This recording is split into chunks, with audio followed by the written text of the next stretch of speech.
रालोआ सरकारच्या गेल्या दशकभरातील प्रयत्नांमुळे भारताचं संरक्षण क्षेत्र आज अभूतपूर्व उंचीवर पोहोचलं आहे, असं संरक्षण मंत्री राजनाथ सिंह यांनी सांगितलं. निवृत्त लेफ्टनंट जनरल राज शुक्ला लिखित पुस्तकाच्या प्रकाशन कार्यक्रमात ते आज नवी दिल्लीत बोलत होते. देशांतर्गत संरक्षण उत्पादन एका दशकापूर्वी सुमारे 46,000 कोटी रुपये होतं. ते आता 1.5 लाख कोटी रुपयांपेक्षा अधिक विक्रमी आकड्यापर्यंत वाढलं आहे. यापैकी अंदाजे 33,000 कोटी रुपये खाजगी क्षेत्राचं योगदान आहे, असं त्यांनी सांगितलं.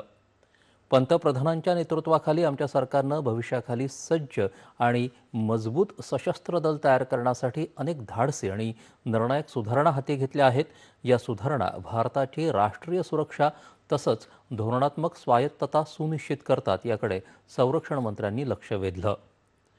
जेव्हा राष्ट्राच्या विकासाचा आणि सुरक्षेचा प्रश्न येतो तेव्हा प्रत्येक व्यक्ती आणि प्रत्येक संस्थेचा सहभाग आवश्यक असतो. जेव्हा